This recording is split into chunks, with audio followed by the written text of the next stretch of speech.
Bax, göydən yağır, soğan yazıq nağaz. Fikirləşir, Allah, mən axşam gedəndə bu qoyun ətləri əmişdirəcəm, ətlər seçəcəm.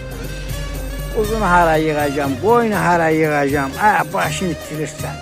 Amma çox da deyir, qoyun otarmağına var ki, atarsan, quzunu belə satsan, bir gün hamısının dilində həll edir. Amma bunun 365 gün əziyyətin çəksə, bilər bu nədir?